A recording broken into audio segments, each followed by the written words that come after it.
Good morning, everyone. Good morning, The Grove. Good to see you. Good to have those of you joining us online. My name is Katie. I'm the worship director here, and I would love it if, as you're getting settled and finding your places, if you would then rise or stand as you are able, and we'll start with a song and a snack.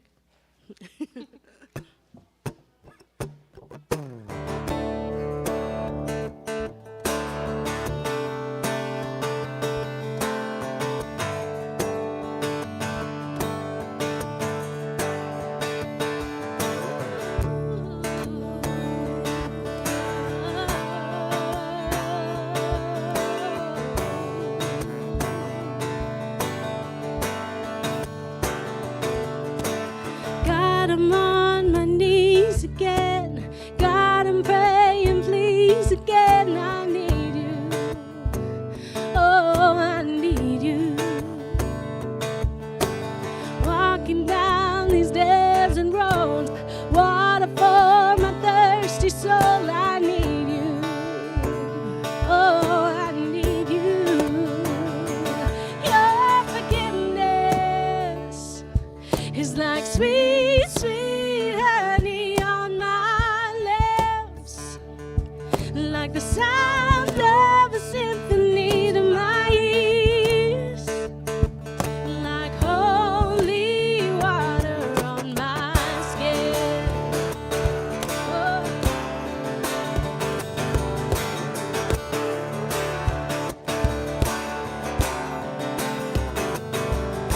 Well, I keep walking into sin. I want to know about being born again. I need you.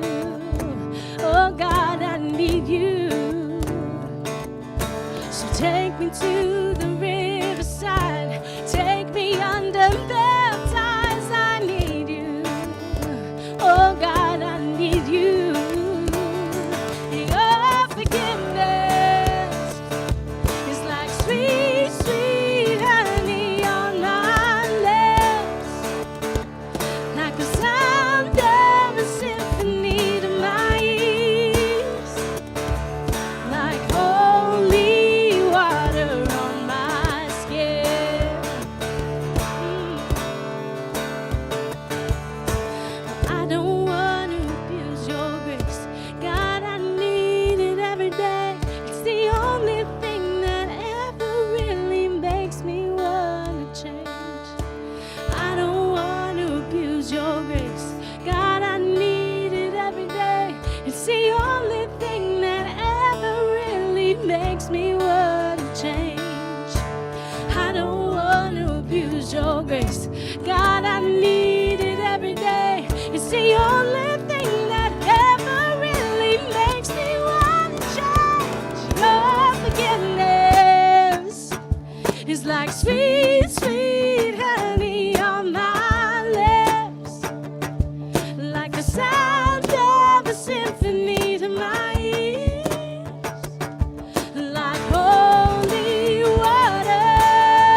acting with us out in the community at one of our events or in the grocery store or whatever, somehow that's nurturing healing, wholeness, and beauty in your life. Just a couple things up top before we get back into the heart of the service. As you came in this morning, you should have received one of these, our worship handout. On the inside, it includes some of the most important information about our church, why we exist, how to give to make this thing continue as it is and make it even better, more information about our kids' ministry, all of that good stuff. Also on the inside, we have these, which we call our worship inserts. Hey, if you've been here before, these are in color this week. Woohoo! We've done them in black and white. They look pretty good in color. The worship insert is not just to look at. You can let us know that you're here today if this is your first time, if you have any updates that you want to share with us, whether it's address updates, contact information updates. You can put that on here as well. On the back, there is an opportunity for if you want to request any information about any specific things, you can check those. And then there's also a option to share prayer requests. And if you fill these out, you can drop them in the basket, which is at the back of the worship center at any time during or after the service. On the back of the worship handout, we also have our 3 most important things. These are the things that this month we're really trying to key in on and make sure that we're all kind of contributing towards. I'll share much more about that at the end of the service, but if you're curious about the details of any of those things now, you can scan the QR codes and find that information online whenever you would like to. Last thing is that kids are very welcome members here of the Grove, as you can see and hear. We try to make space for them, not just to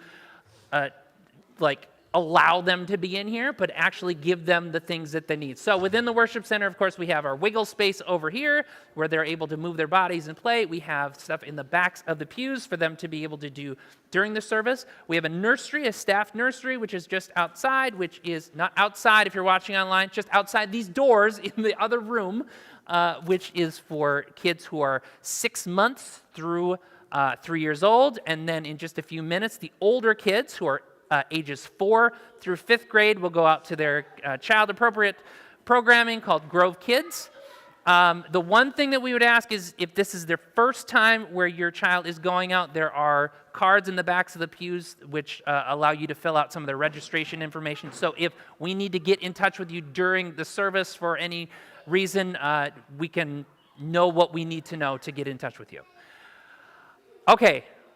I believe that's it for announcements. So with that, we are now going to move into the part of the service which we call Connection Point. Connection Point is your opportunity to connect with the people around you. Yes, we give you that opportunity. So in just a few moments, I'm going to ask you to stand up, find someone you don't know or don't know very well, introduce yourself, and then discuss a question which we provide you. You're welcome to discuss other things, but if you need a little conversation starter, we provide you with a question to discuss. Today we're going to be talking about a character from the Bible who is a tragic screw-up, who does a lot of really big, not great things. So initially I had the thought, you should discuss what's the biggest mistake you've ever made. We're not going to make you discuss that. Instead, today's question is, what's something you can't master no matter how hard you try? So as an example, I have never been able to master making paper airplanes. Doesn't matter how many times I've been shown, how many times I've done, paper airplanes, can't do it. I don't know why. What is something like that for you? Something you can't master no matter how hard you try to do it. Maybe it's having conversation with people you don't know. Good luck. Why don't you stand up, find someone near you don't know or don't know very well, introduce yourself, discuss this question.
All right, you can go ahead and find your seats. Wrap up your compelling conversations.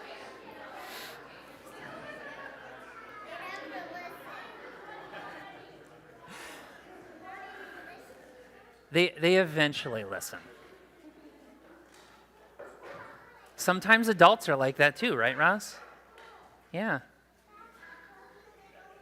She said, they never listen.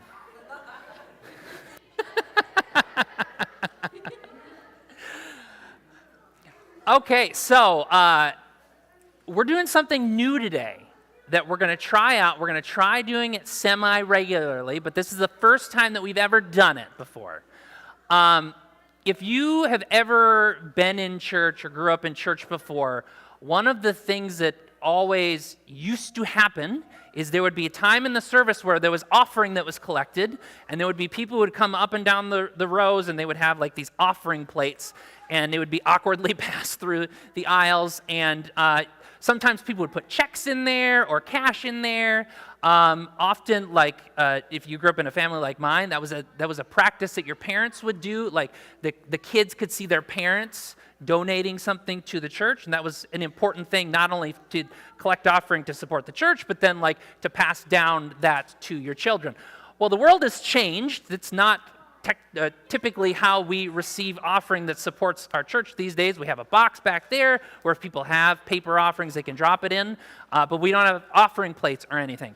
However, what we're starting today is we think maybe like once a month, we're going to do something called noisy offering. Okay? So noisy offering is an opportunity for our kids to participate in that thing that we used to do, except what we're going to do is we will have our kids collect offering, and we're asking folks, either kids or adults, to bring in change that gets to get thrown into these buckets.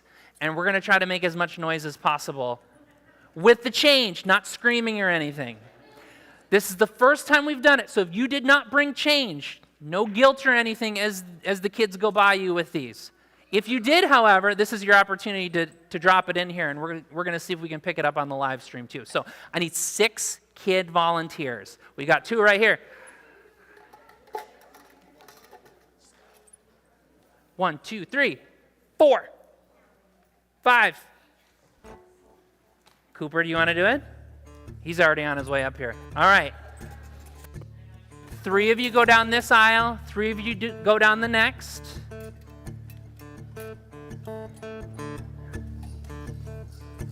We need 2 more. Claire's going to do it. And then as they finish, we're going to transition straight into singing them out to Grove Kids.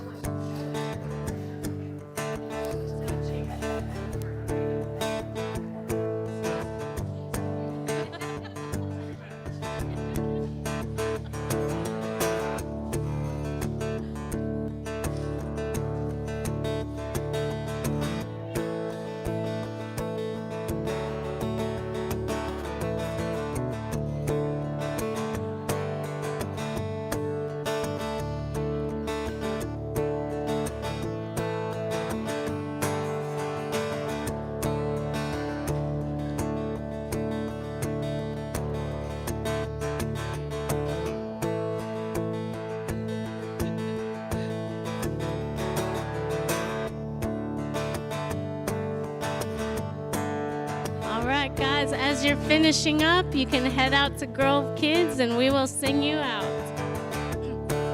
Jesus loves the little children, all the children of the world. Every color, shape, and type, they are precious in His sight. Jesus loves the little children of the world.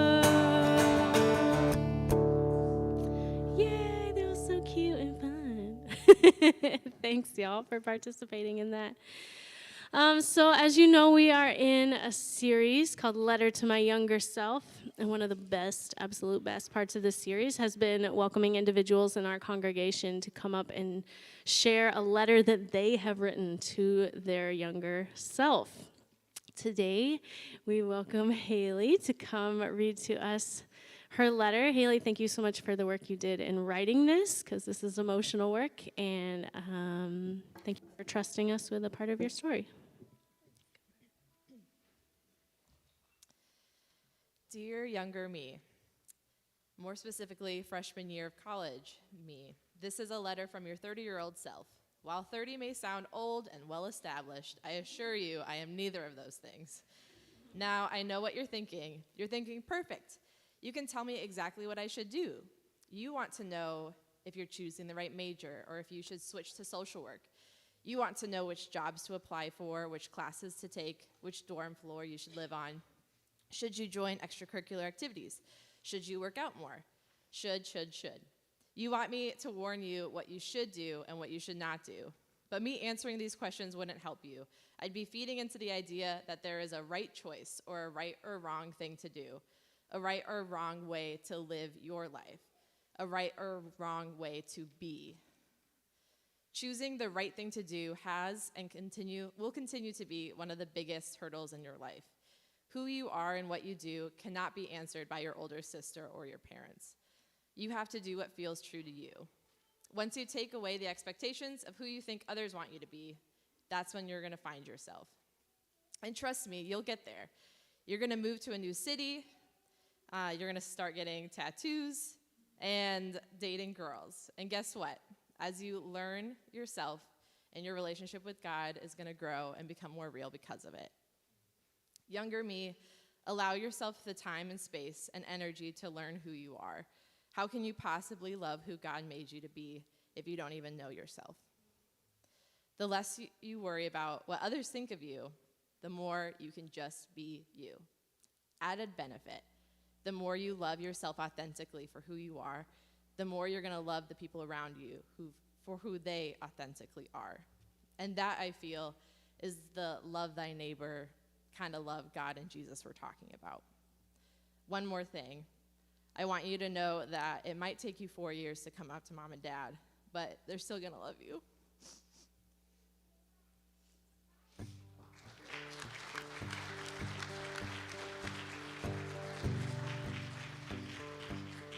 Thanks, Haley.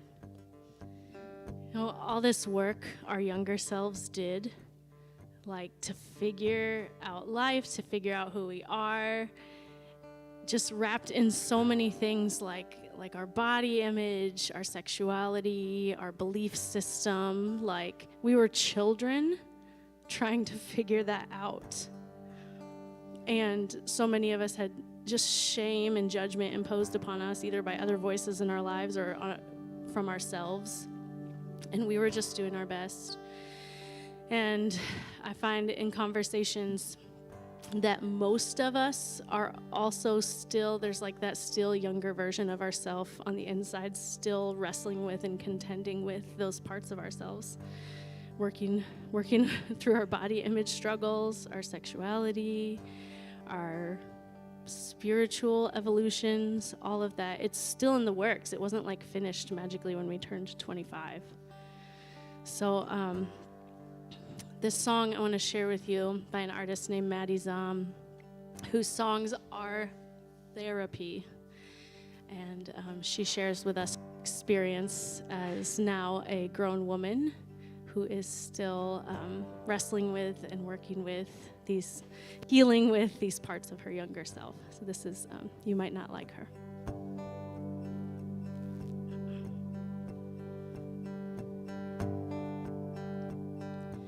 If you would have told me I'd throw away my purity ring in the middle of an airport, my younger self would laugh, would never believe that it's against everything that we stood for.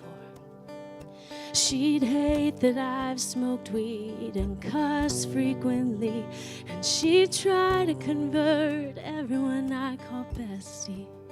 You'll throw shots in the dark and black out at a bar. There'll be good, then there'll be bad parts. Someday you'll kiss a girl and you'll panic. your heart and you'll feel manic. Then you'll learn to let people have their opinions and talk about your traumas and like the body you live in. Someday you'll learn to keep your own secrets. Say you're doing okay and really mean it. You'll lose your faith a bit and question if she's you. For a while you might not like her, but I do. Some days feel like whiplash 180s, and you'll hate that you'll label yourself just to take it back. Convinced you're not bi 'cause you're way too into guys, and the first time you have sex you'll cry. You'll sometimes skip meals and numb how you feel. You'll miss the old you, but here's the deal. That good girl you were was really effing bad at being real. Someday you'll kiss a girl and you'll panic. Some guy will break your heart and you'll feel manic. And you'll learn to let people have their opinions and talk about your traumas and like the body you live in. Someday you'll learn to keep your own secrets. Say you're doing okay and really mean it. You'll lose your faith a bit and question if she's you. And for a while you might not like her, but I do.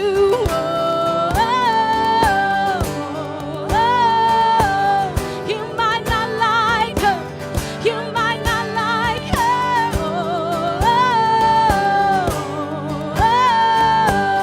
You might not like her. You might not like her.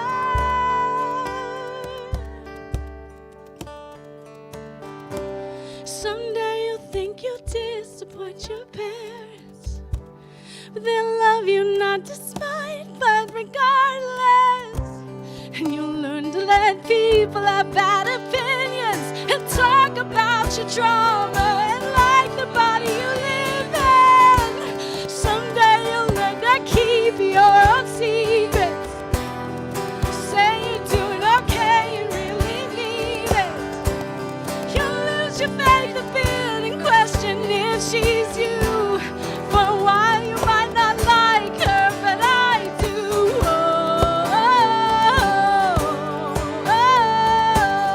You might not like her. You might not like her.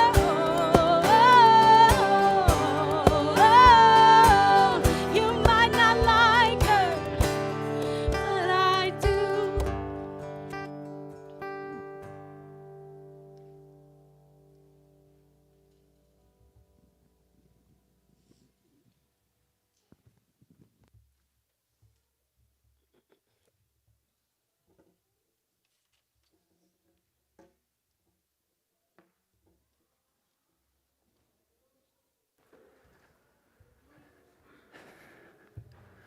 Whew.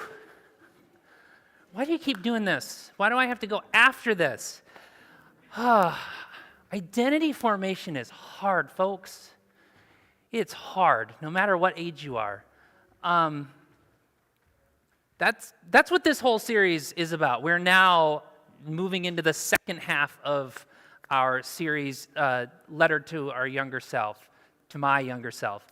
And really it's about like finding who you are and figuring out what lessons, what wisdom you can, if it were possible, you could have passed down to your younger self. So we've been having stories like Haley's, shared by people in our congregation, and then we have been also looking at characters in the Bible and imagining if they had the opportunity to share a message, share wisdom to their younger selves, trying to grasp who they are and what it means to live in their body in this world, what would they say?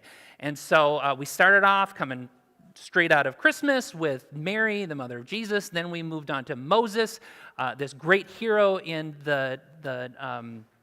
for the Israelite people, leading them out of slavery in Egypt. And then last week we talked about Eve, the mother of all the living, everybody, right?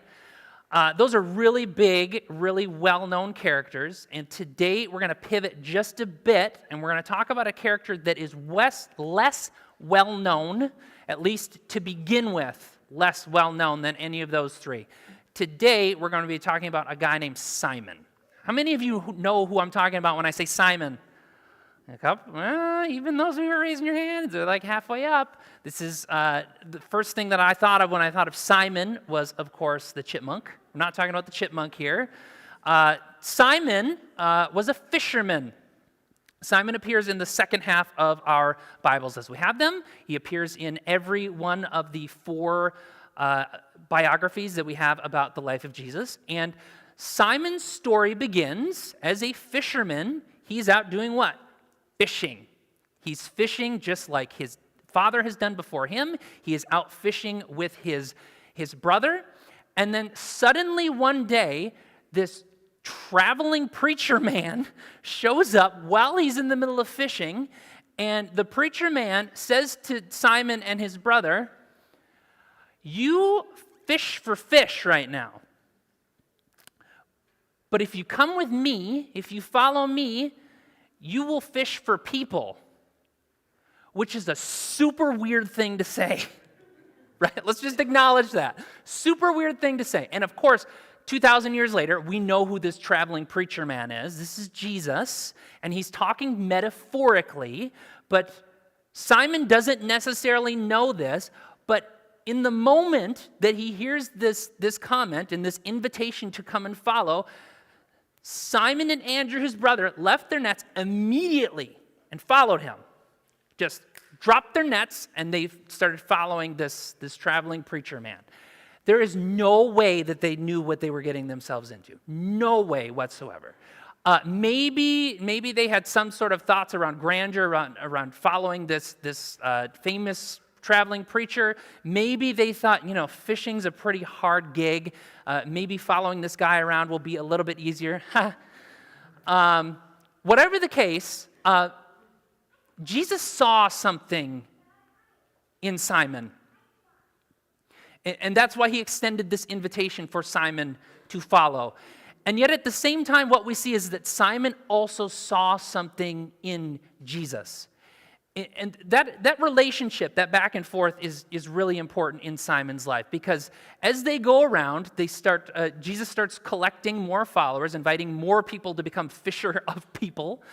And as they do so, Simon actually continues to move up the ladder and get closer and closer to Jesus, even as Jesus collects more and more people. He becomes one of the 12 that are closest to him, but eventually he becomes one of the 3 that are like in Jesus's closest circle. When things are hot and heavy, when Jesus needs to deliver a little bit more, when he needs to say, hey, here's what's actually going on, he is including Simon in that conversation because of what he sees in Simon. But again, Simon also sees something in Jesus as well.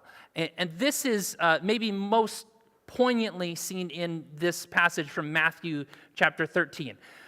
When Jesus came to the area of Caesarea Philippi, he asked his disciples, "Who do people say that the Son of Man is?"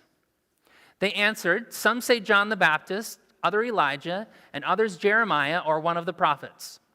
He said to them, "But who do you say that I am?" Simon answered, "You are the Christ, the Son of the living God." And Jesus answered him, "You are blessed, Simon, son of Jonah, because flesh and blood did not reveal this to you, but my Father in heaven. And I tell you that you are Peter, and on this rock I will build my church, and the gates of Hades will not overpower it. I will give you keys to the kingdom of heaven. Whatever you bind on earth will have been bound in heaven, and whatever you release on earth will have been released in heaven." Then he instructed his disciples not to tell anyone that he was the Christ. So there's 2 big reveals that happen here, right? So first of all, Jesus has been going around doing this thing. Lots of people are saying things about him and trying to figure out who he is and what he's up to. And so Jesus asks this question, Who are people saying that I am? And then he says directly, well, who do you say that I am? And Simon, again, has been following him around, and he sees something in Jesus and is willing to say something about Jesus that maybe other people aren't. Maybe they're not seeing or they're not willing to say, and he's the first one who says, I'm kind of thinking that you are this Christ, this long-awaited King of Israel who's going to make everything right. So that's the first big reveal. The second big reveal, though, is who Simon is. Because here, Simon is given the nickname by Jesus. Jesus says, hey, great job acknowledging that. And now I'm going to call you Peter, which means the rock. How many of you know who Peter is? Yeah, there's more hands. So there's the big reveal. It's not Simon. It is Simon Peter, and better known as Peter, or the Rock. Great nickname, right? And so we see this guy who has been following Jesus around. He clearly gets what's going on. Everything is going up and up from here, except not so fast, because one of the themes that we're going to see in Simon and Peter's life is that he's a tragic screw-up. Time and time again, we think that he gets it, and he keeps making the same mistakes over and over and over again. So he does this great thing. He gets acknowledged by Jesus. Jesus gives him this rockin' nickname. He's going to get the keys to the kingdom, and then immediately, the next verse, here's what happens. Here's what Peter does to screw it all up again. From that time on, Jesus began to show his disciples that he must go to Jerusalem and suffer many things at the hands of the elders, chief priests, and experts in the law, and be killed, and on the third day be raised. So Peter took him aside and began to rebuke him. God forbid, Lord, this must not happen to you. But he turned and said to Peter, get behind me, Satan. You are a stumbling block to me because you are not setting your mind on God's interests, but on man's.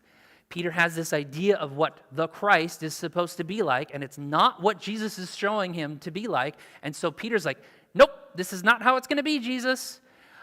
And he gets another nickname. The Rock's a pretty sweet nickname. Satan, not so much, right? Right? He's not in a good spot. And yet, one of the other themes that we see in Simon and in Peter's life is that Jesus does not abandon him. Like, this is not a good thing that Peter has done, but Jesus does not abandon him. And instead, actually, Jesus starts bringing him even closer. Okay? In the next chapter, Jesus goes up on this mountain, and he brings 3 people with him. Again, these are the 3. Peter gets to be one of these people.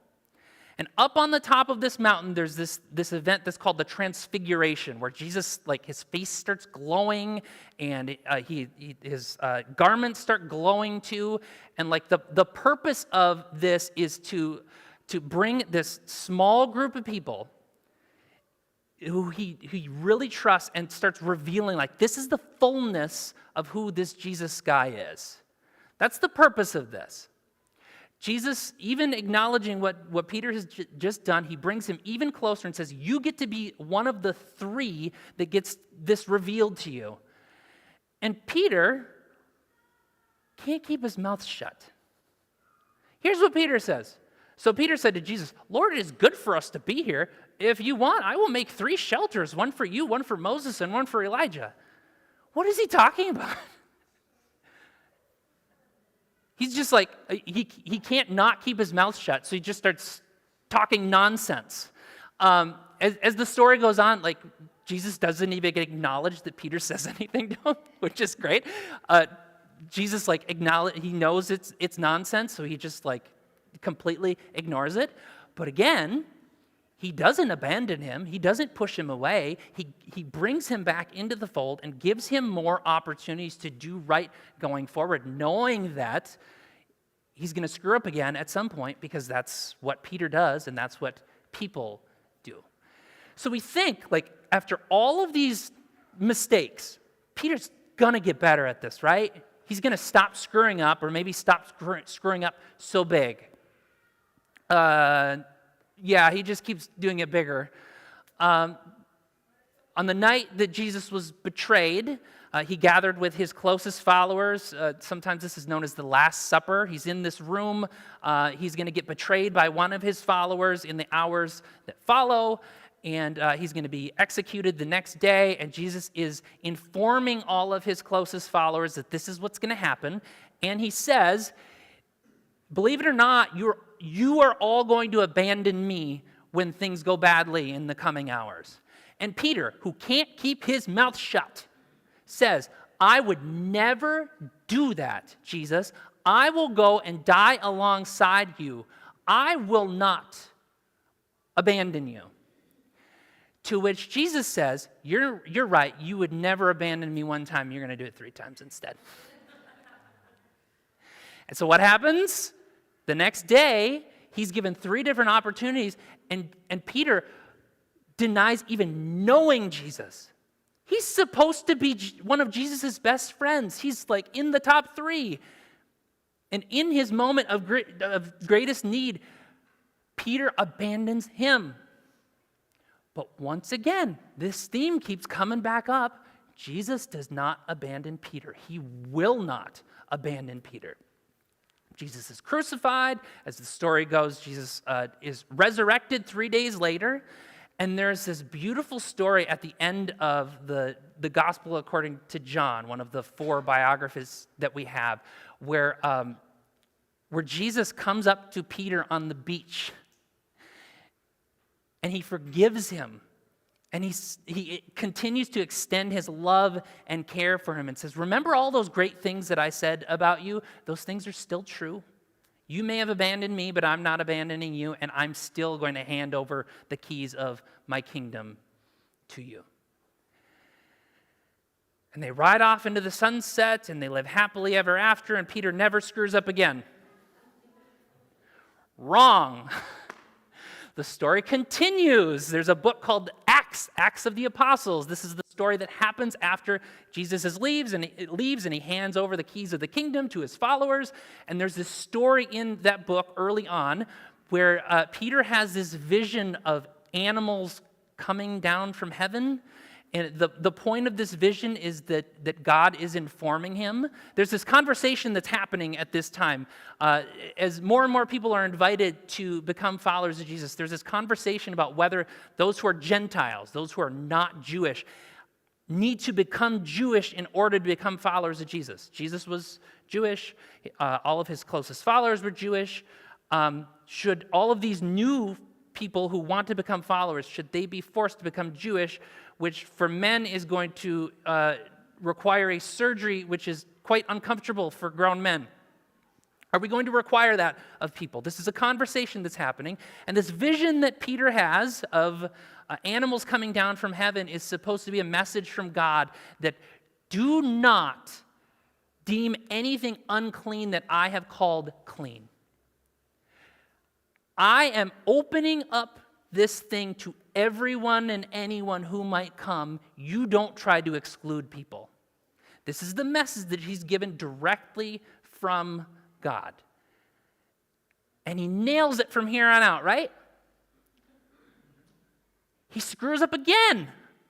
We hear another story from later on. He's one of the leaders of the church at this point, and we hear a story of him hanging out with Gentiles. And then when Jewish people walk in the room, he pretends that he doesn't know the Gentile people at all. And the other followers of Jesus call him out on it. Okay, I was wrong. You're right.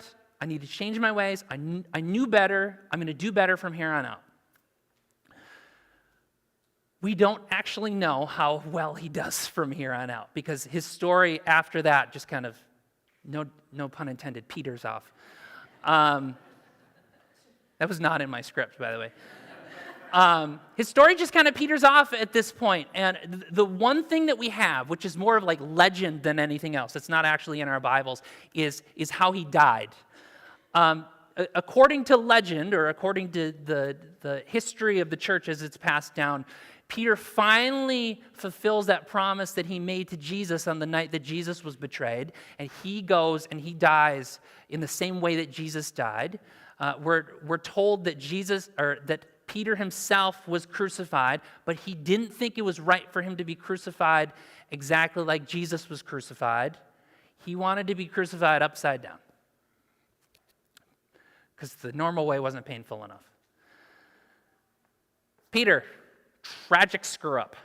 No matter how many times he's given the opportunity, he does the wrong thing. He even abandons the people who are closest to him. Sometimes that's even God. This is the story that we get handed down. Just wild. There is this thing in the Christian tradition called apologetics. Any of you heard of this term before, apologetics? So apologetics, it literally means to speak in defense. So in Christian circles and in some other religious traditions, the idea of apologetics is like you collect all of the really great arguments to prove that things are true. So if you are a Christian, your job is to, if you're engaged in apologetics, is to collect all of the best arguments to prove that this Christian message is true. I have a lot of problems with apologetics. Now, I won't fully get into now. One of the biggest ones, though, is that proving faith, like that doesn't really match with what faith is, right? Faith has some unproven types of, it's kind of fundamentally unproven. However, one of the things that convinces me that much of these stories, especially these stories like around Peter, are true, are because of how messy they are. If you were going to make up a story about this Jesus character and the people who were closest to him, wouldn't you come up with better characters than these ones? If you were to come up with a number 2, someone who was closest to Jesus and was going to take the reins from him for his ministry, wouldn't you come up with a better guy than Peter? Right? Peter's messy, this story is messy, and we're messy too, which kind of speaks to the reality of it.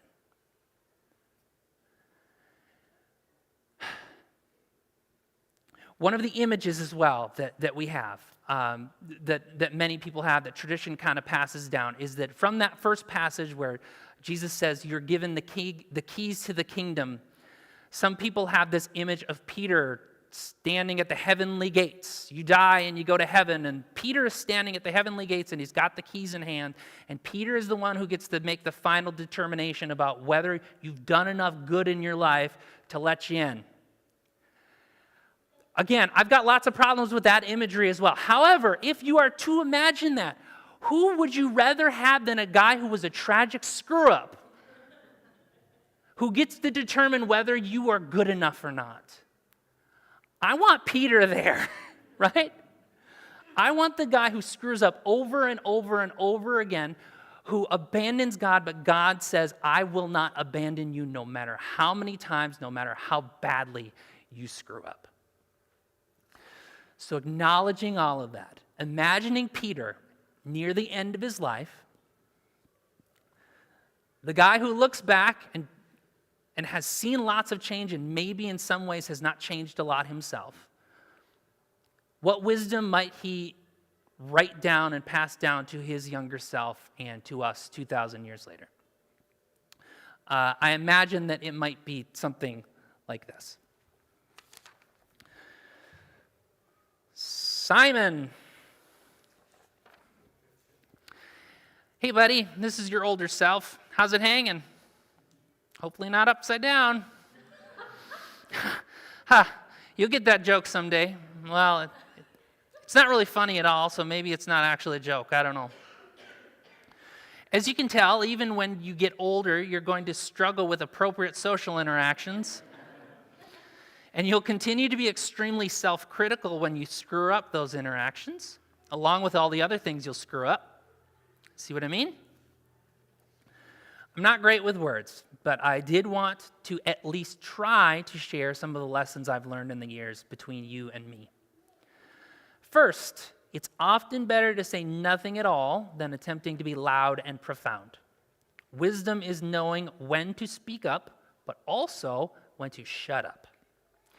And when you listen, actually try to understand. Don't just spend that time figuring out what you're going to defend yourself, how you're going to defend yourself. Speaking of listening, you need to be willing to change when you hear new things. I know consistency and predictability help you to navigate the world, but being so rigid, especially about who God is and how God works, is just going to make life much more difficult than it needs to be. Here's the last and most important thing. You are far better than your worst mistakes. You might abandon God, but God will never abandon you. Despite all your screw-ups and all your insecurities, you'll be remembered as the rock. Not because you're strong, but because you are resilient. You'll get knocked down, but you'll get up again. They're never going to keep you down.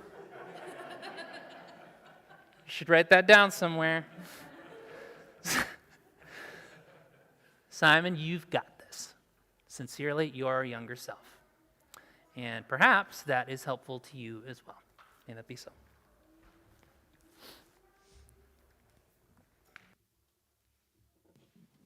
Now we're going to sing that song by Chumbawamba. Just kidding. We're going to sing a different song, but y'all join us.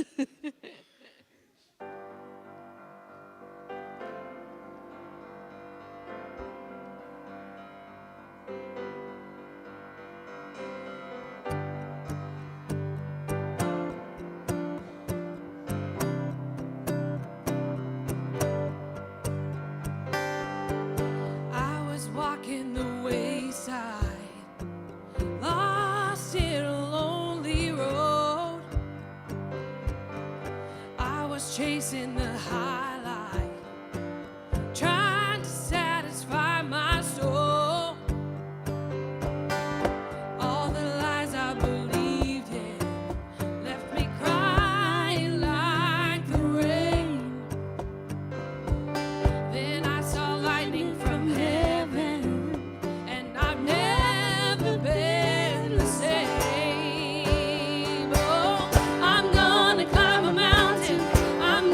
Shout about it. I am a child of love.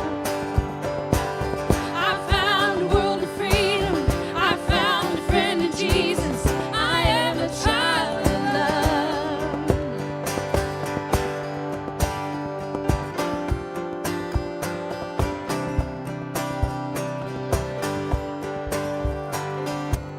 I felt the sting of the fire, but I saw you in the flames. Just when I thought it was over, you broke me out of the grave. Oh, I'm gonna climb a mountain. I'm gonna shout about it. I am a child of love. I found a world of freedom. I found a friend in Jesus. I am a child of love. Oh, I am a child of love. Yeah, I am a child of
Jesus. I am a child of love.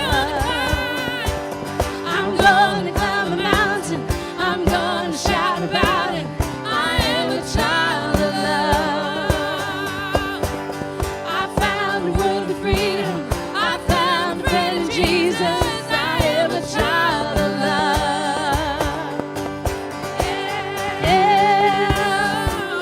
Oh, I am a child of love. Yeah. Oh, I am a child of love.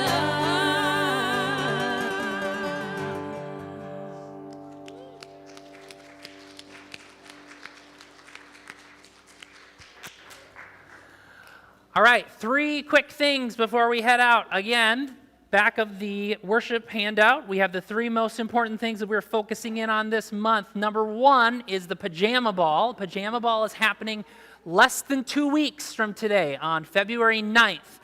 It is a really good opportunity for us to invite people into our space and just do something really fun that isn't overly churchy, right? We try not to be overly churchy when we're in church. But if you have not been a part of it, we'd love for you to be a part of it and invite other people to it. Also, we continue to look for volunteers for the event. So there's plenty of different opportunities all the way from the day beforehand, helping to set up, during the event, and then even after the event. If you are available and willing to help, we will definitely take that help. You can sign up by going to that QR code right there. The second thing is about becoming a partner. Partners are those who consider the Grove Cottage Grove to be their church home.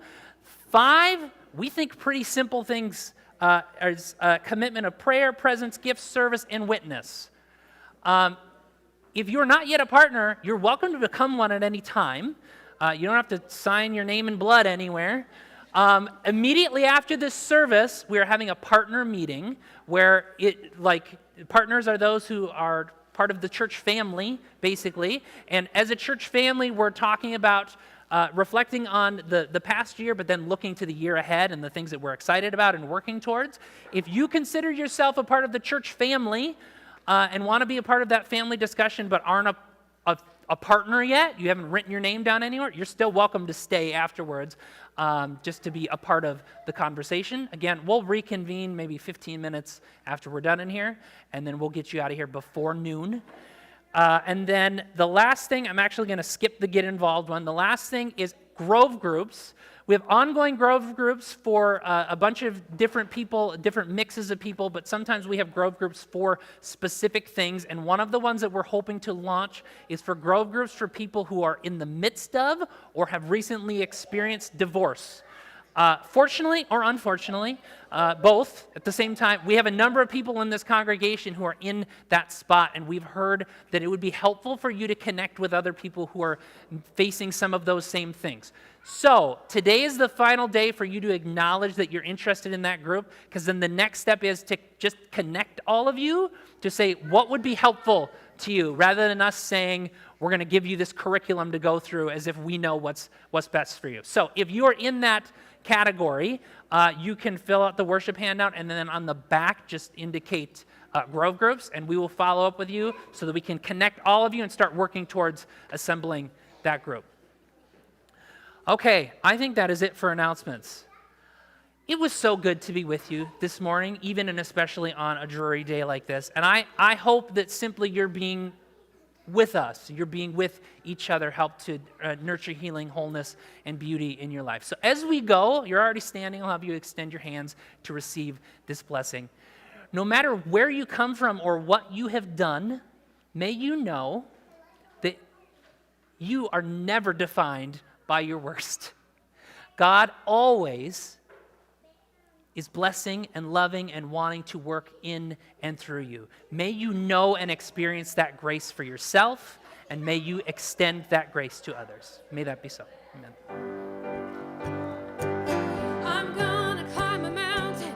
I'm gonna shout about it. I am a child of love. I'm gonna world of freedom.